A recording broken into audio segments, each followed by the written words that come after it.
and welcome to Morphenomenal Reviews, Rangers. I'm Joe. Here with me is my co-host Dan. Hello and greetings. And today we're reviewing Zedd Waves, up to the episode right before Rocky just wants to have fun. So we're going through the power transfer, essentially. And Zedd Waves has a monster, Beancaster, who can control people's minds, including Rangers. Now, he gets all the Rangers, and it's up to the Stone Canyon Trio to save the day, which they do. Then we've got the power transfer where the gang have to journey to the lost city on the lost planet. I wonder if it's ever been found.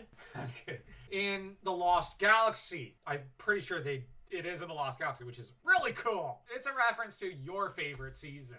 Yes.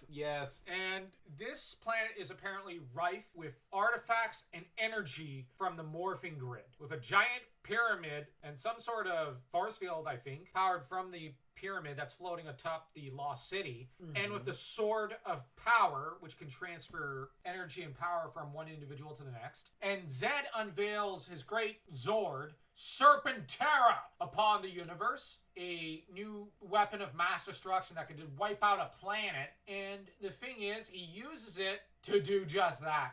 But the force field around the planet, all the other artifacts, are destroyed. Now, it does cost Serpentera all its energy to punch through that force field and all the artifacts and wipe them all out. I think that if it was not for that, he'd be able to continue blasting planets with no difficulty. He had to commit everything. And he was determined to just destroy all the Power Rangers. It was a gamble, but if he won, there'd be no more Power Rangers. And no more Sword of Power, and Zordon could not transfer those morphing coins. Well, there wouldn't be any morphing coins left. They'd be destroyed. Well, the green one might be left, but that thing's depowered and worthless. All of the efforts Zordon and Alpha put in on the White Ranger would be for nothing. That said, he also tried to put the world into a coma, which, think about it, how many airplanes and cars and whatnot, pilots and drivers, will suddenly be turned, they'll be put asleep and they'll crash or something. Zedd will have caused a lot of deaths with that one. Yeah. It's up to the Stone Canyon Trio to essentially wake the world back up and save the day there, just before they get brought to the command center to be selected as the new Power Ranger. Now, I know for some people, the power transfer is a touchy subject, and I'm gonna be honest, I actually prefer this trio to the older one. I know some people will disagree with me. I really love this team. I just found that Rocky had a lot of energy. In some ways, more than Zach. And I really love his energy. Adam, I like that Billy at this point is no longer the shy kid. I like that shy kid to, his hero's journey. I love that arc. I'm glad they decided to revisit it with a new character. Except he doesn't have Billy's brain. So he has to kind of chart his own course and figure out who he is. A lot more than what Billy had to. I like Aisha. She's essentially the warrior woman, as right as it could ever be, but she still has her feminine side, which I had forgotten about. And the reason being, I always remembered her from the movie as, well, the ultimate sassy. But from the moment she shows up in this series, she's sweet and kind to Bulk and Skull. She's also hilarious when she comments on Scorpina's hair and outfit not looking right, and there being something about it that she just hated. Adam episode, with the girls asking the guys out, was that she was to be as a kind of potential love interest for Adam. But she comes off more like a mom. Just like, oh, I know the perfect girl for you, Adam. Like a mom setting him up on the blind date, and the way Adam says, hey, why don't you just come along on the date with Sabrina and I? Well, okay, but I don't like this. I think the girl I set up with you would be better. You know who she reminded me of? Aunt Anna from Spider-Man, or Aunt May. It's like, I don't see any romantic interest on her end to Adam. I just see this weird, almost maternal, I know better for you. Well, better than you, and I know what's best for you, son. And that said, I actually have to admit, I like how Rocky tries to build up Adam's confidence. Like, come on, man. Like, I've already been asked out, but you'll certainly be asked out. You have Billy, like, I haven't been asked out yet either. Then a girl promptly shows up and asks him out, and he comes back a little embarrassed. And Adam goes, okay, I'm leaving. Yeah. That's Billy and Adam's luck. Yeah. Mirror of Regret has Adam looking into a mirror of where it shows his worst humiliations, and he has to remember that he is a great guy and whatnot, while he's trying to teach a student to be more confident. In the meantime, Rocky and Aisha look on at the juice bar. They were looking on his lesson with quite a bit of pride and bemusement. When is a ranger not a ranger?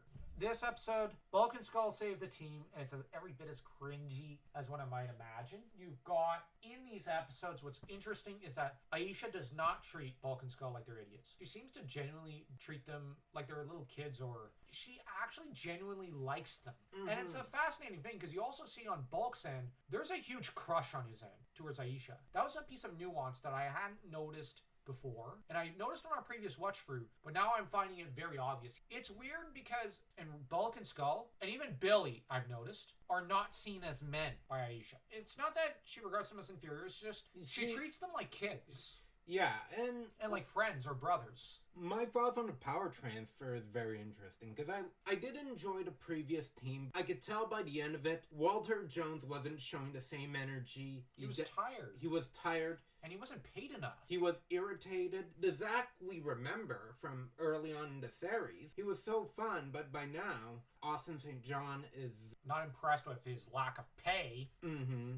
I'm stressing that point because that's why they were, I think, a little short and irritable. Mm-hmm. The three of them. Yeah. Sui Trung had a better control of how she portrayed herself on screen by not letting that slip. But on the other hand, they were writing the characters to be slightly more irritated and weary, which I like that. But on the other hand, you do feel bad for the actors because clearly they're trying to make it work. They're tired, they're overworked and underpaid and underappreciated by the staff. Walter, Austin St. John, and Dewey is that they were coming to the table. They're willing to negotiate. They're willing to compromise. But Saban was not. As a writer, looking at the trio, there isn't much that one could do anymore with Zach or Jason. Because you need to put them aside, and you can bring them back later, in a later season.